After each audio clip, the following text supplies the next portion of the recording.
What if the woman whose letters he kept close to his heart suddenly walked into his life without knowing he was the one who treasured every word? Sheriff Samuel Wilder felt that question burn in his mind the moment he saw the name on the torn stagecoach passenger list.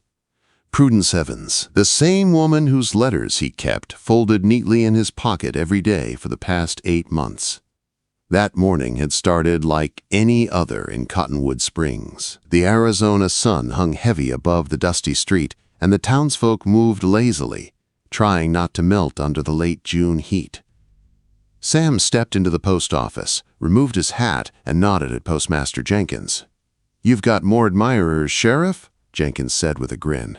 He dropped another lavender-scented envelope on the counter. "That's 5 this week. Must be those blue eyes of yours." Sam tucked the letter into his pocket without opening it. It was the same every week. Women from all over the territory sent him letters. Sweet, hopeful, and eager. Most went unread, except one. Jenkins leaned closer. "Funny thing, though, you never throw them away." Sam didn't respond. How could he explain that the only letters worth keeping were written by a woman he had never met? A woman who wrote about ideas and books, dreams and thoughts, not just admiration for his badge. Prudence Evans. He'd read her letters near the lamplight after long days, folded them carefully, and kept them over his heart like a secret he didn't know how to share. He stepped outside, ready to head for the sheriff's office, when a strange rumbling interrupted the quiet afternoon. Dust rose at the end of the street. People turned. "The stagecoach's early," someone called. "Too early." Sam's hand settled on his colt as the coach thundered into town. The horses were foaming, exhausted, the driver shouting over the noise. "Whoa! Easy!" The coach screeched to a stop near the station. Sam hurried forward. The driver jumped down, breathless. "Sheriff, we got trouble." "What kind?" Sam asked, already feeling tension rise in his chest. "Right out by Willow Creek. Hit fast." "Hit hard. We've got 2 survivors inside." Quote. Deputy Riley appeared beside Sam. "Anyone from town?" "No, a traveler and her father," the driver replied. "He's hurt bad." Sam pulled open the door, and his whole world jolted. A tired, dirt-streaked young woman stepped out, her torn dress showing signs of struggle, her hazel eyes sharp and determined. Strands of auburn hair framed her face. Her voice was steady when she spoke. "Please, my father needs a doctor right away." Sam stared, stunned. Prudence Evans. The woman whose words had filled his long nights. The woman whose thoughts had lived in his pocket for months. She was real. She was standing right in front of him, and she had no idea who he was. "Riley, go get Dr. Bennett," Sam ordered quietly. As the deputy ran off, Sam reached into the coach to help an injured older man, blood soaking through his shirt. Prudence stayed close, supporting him with both hands. "What happened?" Sam asked as they hurried down the street. "We were traveling here," she said, breathing hard. "Our wagon was attacked. They took everything we own. They tried to kill us." Quote. Her father winced in pain, and Sam steadied him. "My name is Prudence Evans," she added. He already knew, but he couldn't say it, not yet. Dr. Bennett rushed them into his office. Prudence refused to leave her father's side until Bennett insisted she rest. Sam led her outside. She walked slowly, her steps heavy with exhaustion, but her spine straight with determination. "Sheriff," she said suddenly, stopping in the middle of the walkway. "I realize this isn't the proper time, but have you received any letters addressed to me? I've been writing to someone in this town. For months." The air left Sam's lungs. "You wrote to me." "I might have," he managed. Prudence gave a small, embarrassed smile. "I'm not even sure he exists. I replied to an advertisement in the Territorial Herald, but I never got a response. Not one." Sam's chest tightened. The advertisement. Riley had placed it as a joke. And Sam had never answered because he didn't know how. Because he feared disappointing the clever, thoughtful woman on the other end of those letters. Before he could think of the right words, a wagon pulled up. Walter Hayes handed Prudence a bundle of clothes his wife had sent. "Welcome to Cottonwood Springs, miss," he said kindly. Prudence thanked him softly. Sam walked her to Mrs. Miller's boarding house. Every few steps, he caught himself glancing at her. She was so much like her letters, calm, intelligent, quietly brave. She carried herself with grace despite the dirt, exhaustion, and fear she must have felt. "Miss Evans," Sam said gently as they reached the porch, "I'll check on your father. When he wakes, I'll come and get you." She nodded, eyes soft with gratitude. "Thank you, Sheriff. Truly." As she stepped inside, Sam felt the weight of her latest letter in his pocket, still unopened. He returned to his office, lit a lamp, and finally broke the lavender seal. Her handwriting flowed smoothly across the page. "By the time you receive this, I'll be traveling to Cottonwood Springs. If you wish to make yourself known to me, I'll be waiting. If not, I understand." Sam closed the letter slowly. She had come all this way for him, and the first thing she walked into was danger. He had to protect her. He had to find the men who attacked her and her father. And somehow, he had to find the courage to tell her the truth. The woman whose letters he kept pressed to his heart was finally here. And Sam Wilder's life would never be the same. What if the men who attacked her weren't the enemies everyone feared, but hired guns sent for something far more dangerous?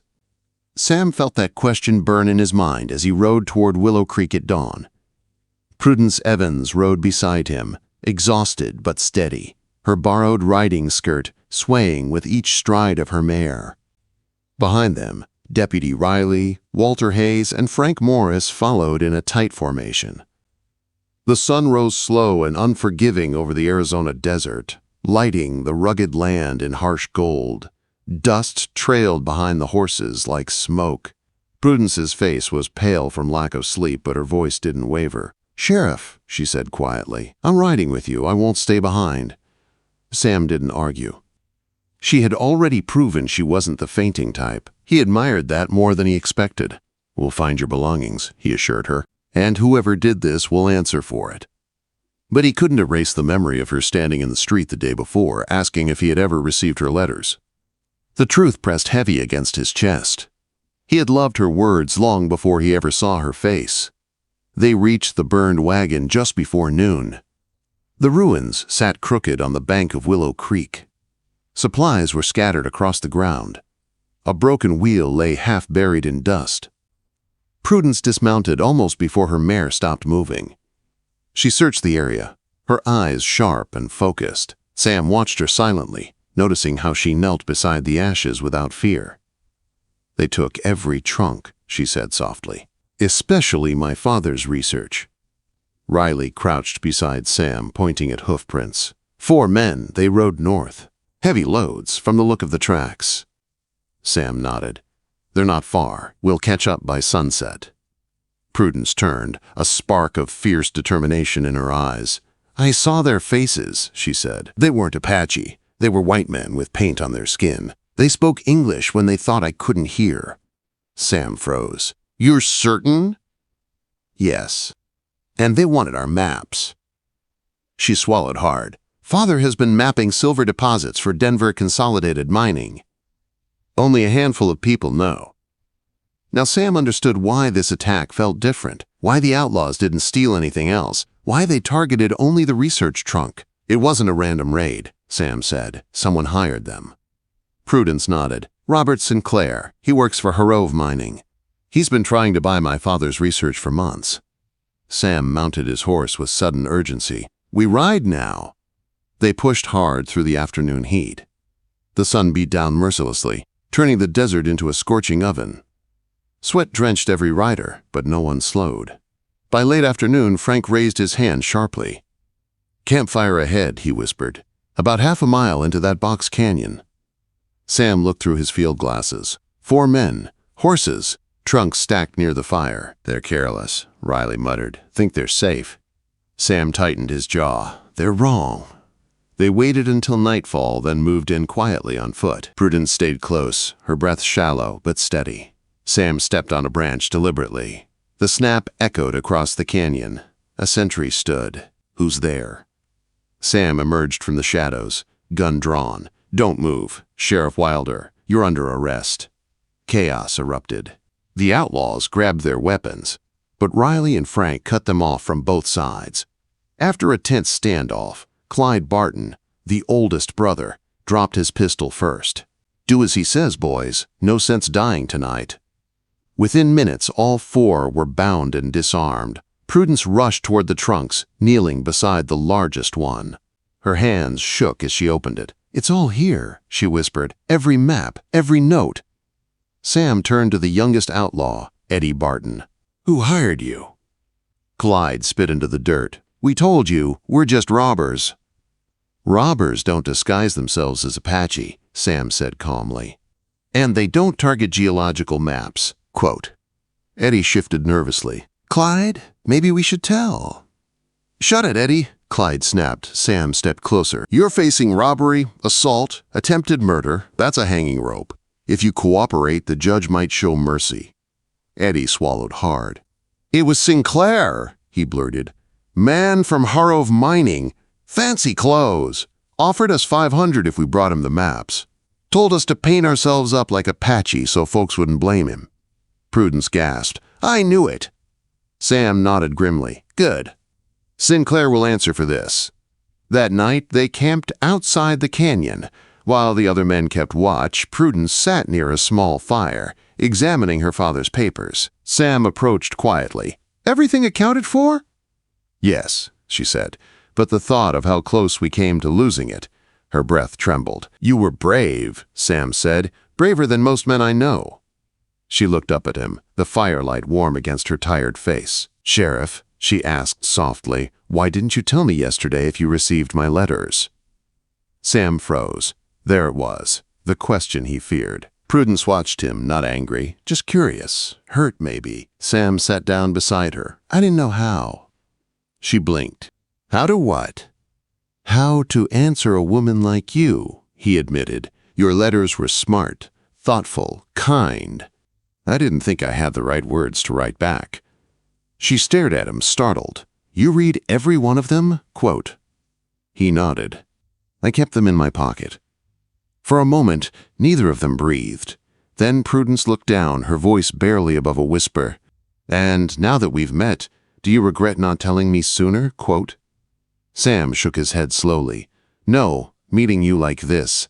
I couldn't have imagined it any other way." Prudence didn't speak, but her cheeks warmed in the firelight. Something unspoken settled between them, something soft, something dangerous. They rode back to Cottonwood Springs the next day. The prisoners were locked up. The Evans trunks were delivered safely. Dr. Bennett confirmed her father would recover. And that evening, Sam found Prudence sitting on the boarding house porch, the setting sun lighting her auburn hair. "Miss Evans," he said gently, "there's something I need to discuss with you."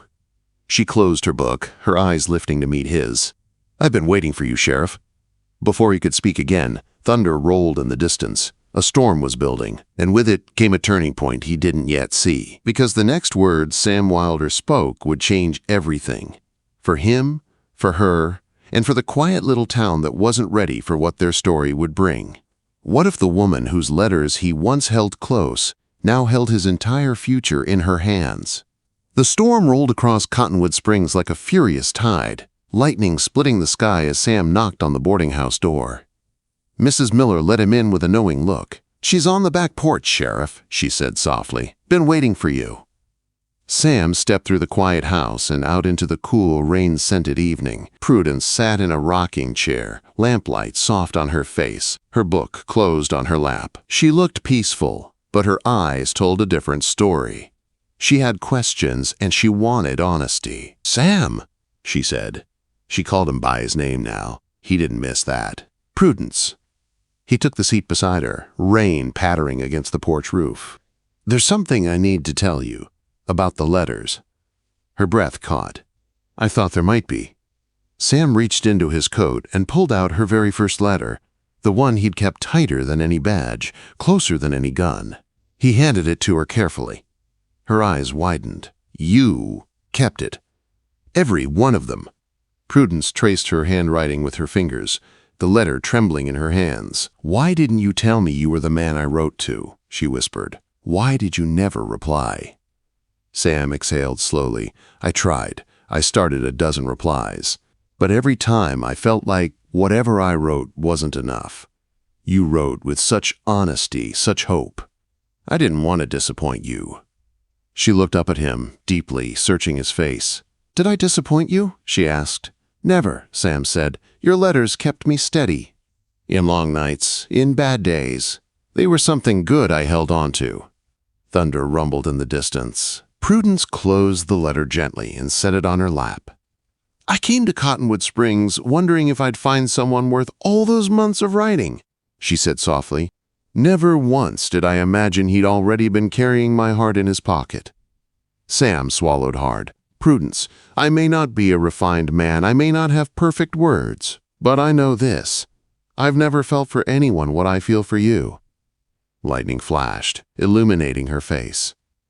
She stood slowly, stepping closer until she was inches from him.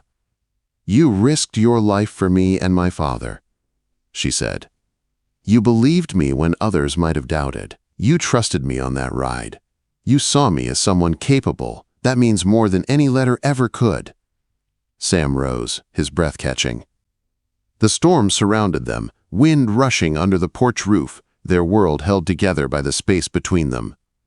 "I don't know where this goes," Prudence said, her voice steady, "but I know I want to stay long enough to find out." Sam moved closer so slowly he wasn't sure he was breathing. "I want that too." His voice was low, earnest, "more than I've ever wanted anything." She reached for his hand, and when their fingers interlaced, the last barrier fell. The kiss came softly at first, unexpected and yet inevitable. Her hands rose to his shoulders, his arms wrapped around her waist, pulling her gently against him. Rain roared around them, thunder cracked, but nothing could break that moment.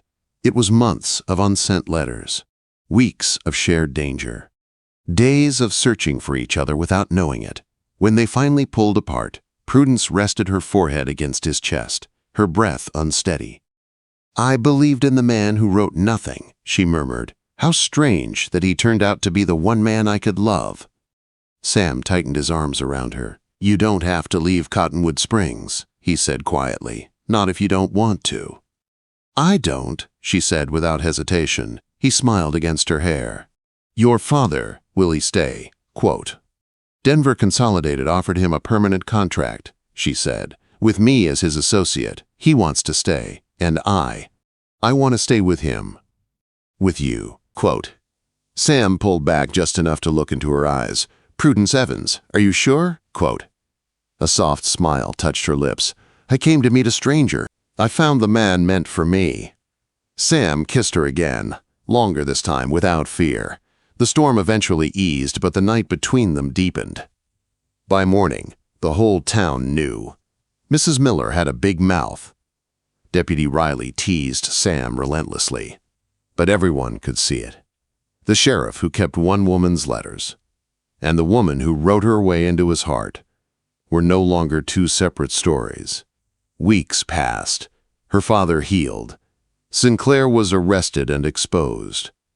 Prudence and Sam spent their days walking the town, sharing quiet talks, discovering each other's hopes. One crisp October evening, during a sunset that painted the whole sky gold, Sam took her hand and led her to a small hill overlooking the town. "Prudence," he said softly, "I may not be perfect, but I know I want a life with you." Her breath trembled. "Are you asking?" Quote. Sam dropped to one knee. "Will you marry me?" Quote. Prudence's eyes filled with tears, not of sadness but of certainty. "Yes," she whispered. 1,000 times yes." Sam rose, lifting her into his arms as she laughed and cried at the same time. The ring sparkled on her finger like the promise of every letter she'd ever written. Months later, on Christmas Eve, surrounded by pine boughs, candlelight, and the people who had become their family, Prudence Evans became Prudence Wilder. And the sheriff, who once read her letters under lamplight, now kissed his bride under the glow of a wooden church, their future wide open, like the horizon itself. Sam often kept his badge in his pocket. But now it wasn't the most important thing he carried. The most important thing was her hand in his. And the letters? Those stayed in a small wooden box beside their bed. The beginning of a love story they would tell their children someday, because in the end, every woman had written him. But he had only ever waited for her.